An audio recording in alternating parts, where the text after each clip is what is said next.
We're not like lizards, right? Change our eyes. I'm joking. Hello. What do you mean by that? What do I mean with that? Because most of the news is run by some people beings that aren't really human beings. What makes you believe that? You can see it sometimes. It shows on the news, but they try to delete it most of the time. And sometimes if your eyes are open, you can see. Where do these lizard beings originate from? I have zero clue, honestly. I don't know. They're not really my friends. Not all of them. But yeah. Have you ever met one? I've seen them face to face. You seem like a spiritual person if you seem like a brighter soul. What makes a special person? What makes it special? We all are special. There's a hierarchy that goes up and down. Some believe we're a celebrity is like on the top of hierarchy. Everybody believes they're like the best. The cliche, it's all good, perfection. And the other ones go down, and then it goes up down to the homeless. They're all down, guilt and shame and all this stuff. But we all are special. Yeah, we all have a heart and soul. And you cut me, I bleed. Same thing as you. You cut a tree down, it falls down. The same thing as every single soul entire existence, the fabric of the universe. You hurt it hurts. Then specialness comes out of that, because pearls are created of pain, and not only that, but yeah, that's my way of seeing it. Yeah. Where are you from? I'm the first one born in America. My parents are Russian, Ukrainian Russian. I speak Russian, but I'm Ukrainian. Nothing with the war. It's like two brothers killing each other, like Cain killing Abel, type of thing. Not fun, but. I was born in California, Sacramento. First 5 years I lived there, and then Alaska most of my life. I live in the streets, so something new for me. But I've been taught a lesson by someone, by something, by the divine, by the universe. Maybe my own soul decided it.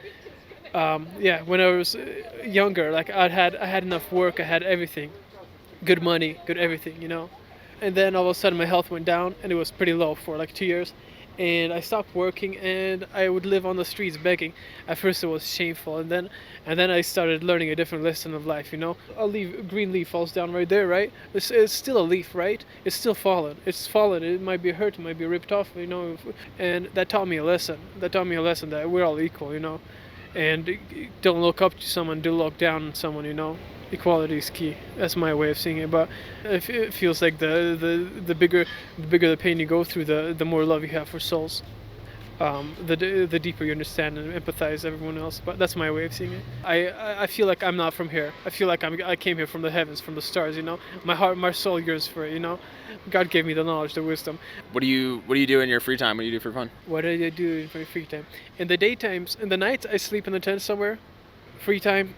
I don't really have free time. I ask for money and people help me out. But other than that, yeah, I try to cheer people up and myself. But every second is my free time.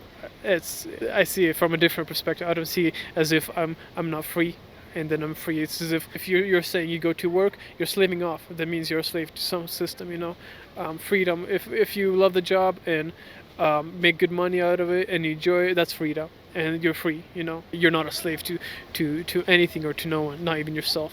But yeah. What do I do though? I enjoy life. I see girls, I wink at them sometimes. I'm joking. But what's your love life like? Are you successful on the street? I don't really want to dive into that. I'm not really interested. Not enough. Yeah, I'm interested in my health going up, my spiritual health going up, and my mental health going up. But after that, yeah. Anything else? Any advice to the kids? Any advice on how to live a good life, live a life they're happy with? Go with what you love, and enjoy. And don't do harm. Act and lead from the heart. When you fall asleep, just feel your heart's essence, your soul's essence, and lead from there. That's my biggest advice. Don't do evil. Don't do stuff that corrupts. As long as this stems out of good, you're not doing evil or not getting into addictions that corrupt you, kill you and stuff like that. That's my biggest advice. Love each other. One of the biggest key is music. I listen to music, my heart opens. I listen to music, I dance, I let go fully and completely. I forget about everyone, everything. It's just pure essence. Don't slave off. This system it's most people don't like talking about it, but this system is like slavery. If you look at fly, this is something new. I've noticed it like a couple of years ago. Let's say you fly in an airplane to some other city. You look down on a big ass city. It's a fucking battery pack. Like for example, look at a circuit board, computer circuit board. It's stupid to talk about. Circuits go like this. Everything's like a battery pack. It's like energetic, and they siphon your energy because you have to feel like a slave. You have to work off, work endlessly, But when you do what you love, you're passionate. It feels like a source of energy comes out of your soul, heart, soul. I'm not the biggest role model, but maybe one day will be. Yeah. What's your name? Jet. My name is Max. Nice to meet you. Nice to meet you too.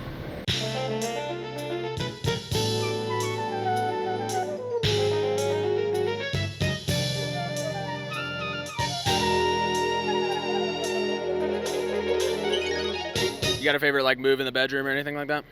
No, I have no moves in the no moves in the bedroom. You ever moved in the bedroom or what? Have I ever moved in a bedroom? What do you mean by that? Like with a lady? No, I haven't. Not yet. Not yet. I keep myself clean for a while. You want to get married? I will never, in this whole lifetime, I'll never get married. The only soul I'll marry is myself. I'm not saving myself for any girls. And I don't see it as saving myself. Some people are interested in this desire to have sex, they're clubs and that. I mean, it's pretty fun, I bet. It's a good lifestyle. You learn shit. They're. Well, you talk about love and stuff. You don't want to love one person a lot, Oh no, love as for love. If it stems from love, there's no lust, There's either lust, which stems from the belief that you can't have sex. After you believe you can't have sex, you you repress your energy and you're ashamed of it. And then after that, it comes an endless desire. Look, you endlessly crave it, Semen, right? For example, spiritual way of speaking. It's an energy that has to go upwards. It's sexual energy that has to go upwards. Like if you retain it for a while, it goes upwards. Your testosterone goes up, your masculinity, your energy goes up and stuff like that. When it stems from love, everything is more enjoyable, It doesn't stem from desire, I think if you fall in love with your own self, you fall in love with your own self, then everyone you see, like they're the one. Everyone you see, a guy, a girl, you love everyone as if you love yourself. When the right girl comes along, she'll come along, but you're not waiting for her. I think I'm the right girl and I'm the right guy. I'm joking. I'm not a girl, but what I mean, I'm just joking. Like I'm the right person. I have to focus on. Because if you endlessly look for I have a left arm and a right arm, right? If it's not like my left arm endlessly looks for my right arm, right? Like I have to find myself as whole, as one, and then out of that, only out of abundance of pure love for who I am comes attraction of love.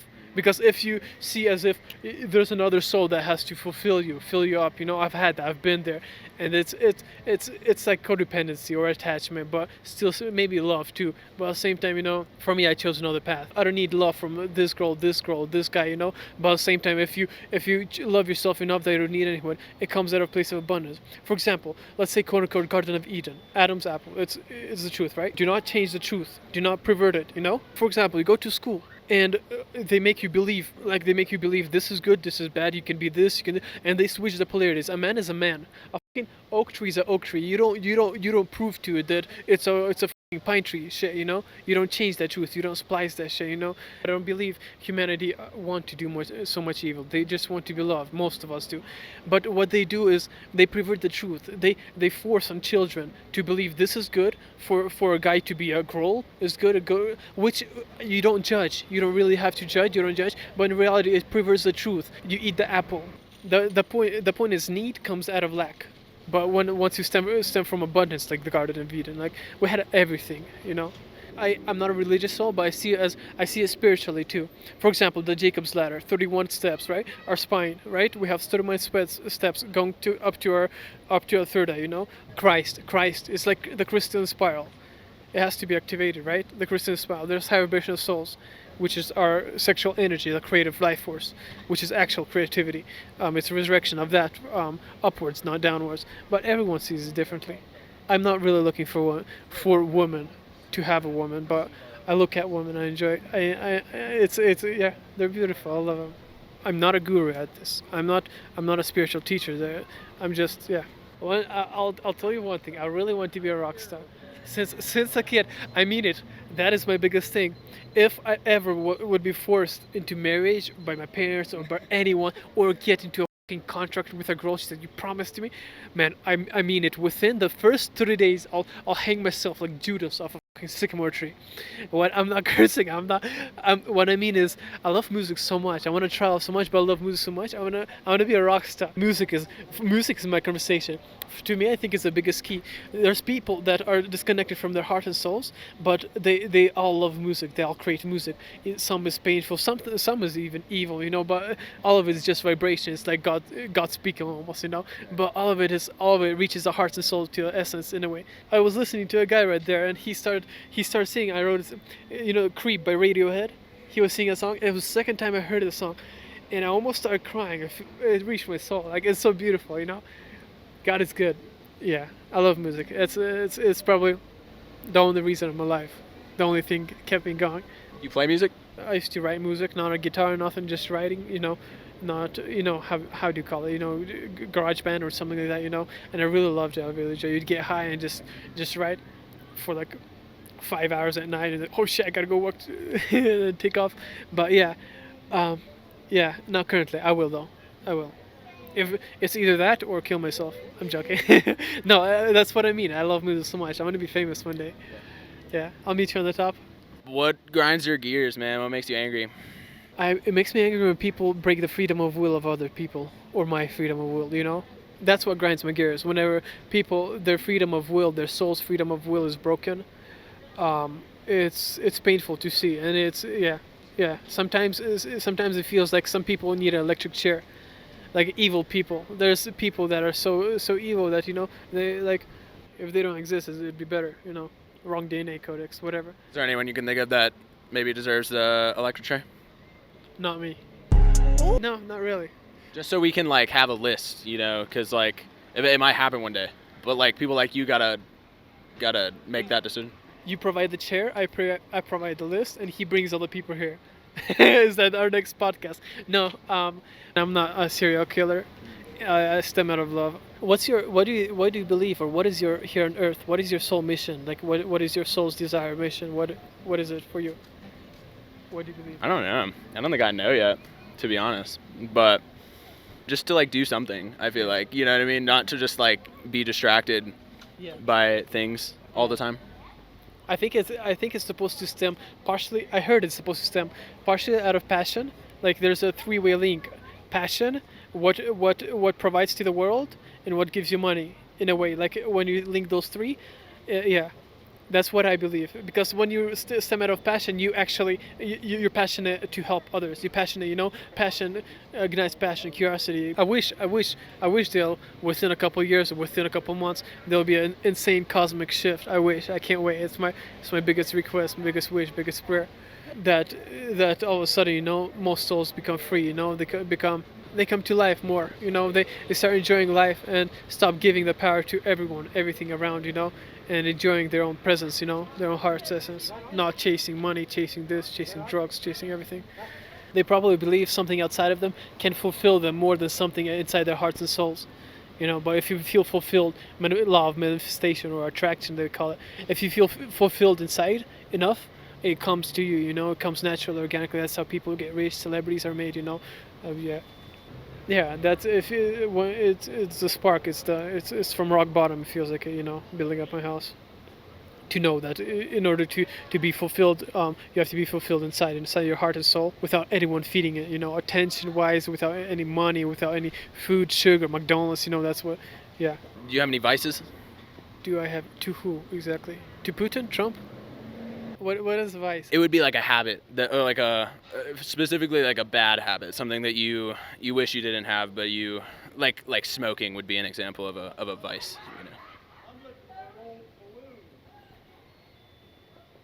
I used to have an addiction. I used to do weed. I love food. I'm addicted to food. I can't live without food. It's like, if I don't eat one day, I die. I was like, man, how can I? I'm joking. That's not an addiction. It's God's. It's the top 3 foods. My top 3 foods. I love lamb. Lamb steaks or anything. That's number 1. Second would be fish, probably codfish or halibut fish. I'm from Alaska. Jesus Christ, what could I fill that with? I'll just start naming foods. Spaghetti.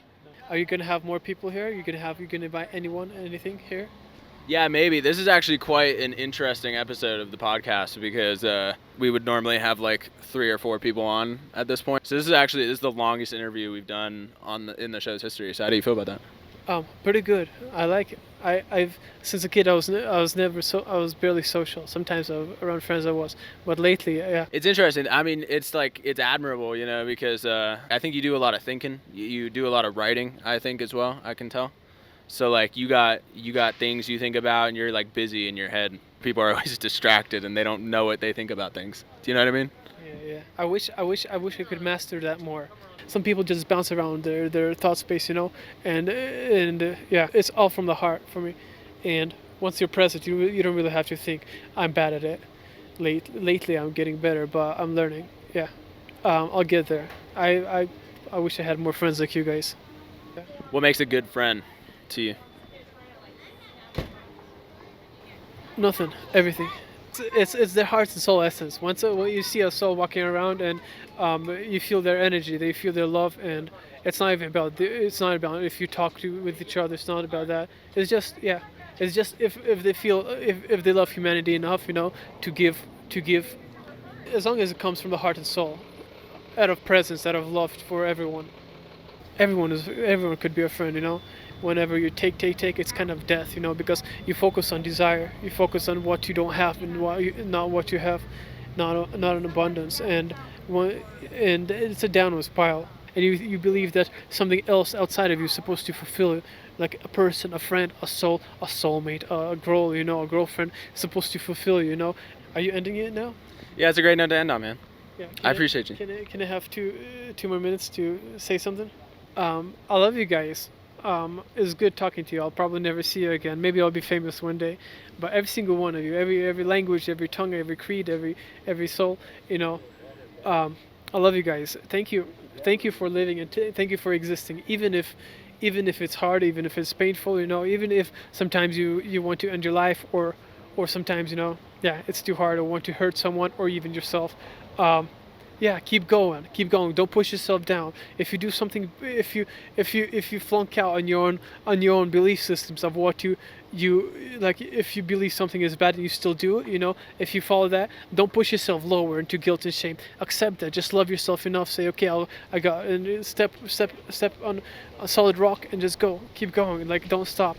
We all love you, and focus on your heart, and focus from your heart. Heart centered always. It's a lesson for me, and hopefully it grows something in you guys. I love you to death. Thank you so much. Do you want to do my outro? Like, that was a good outro. You want to be like, thanks for watching the Streetcast, Sure. Thanks for watching the Streetcast. Thank you, brother. God bless you.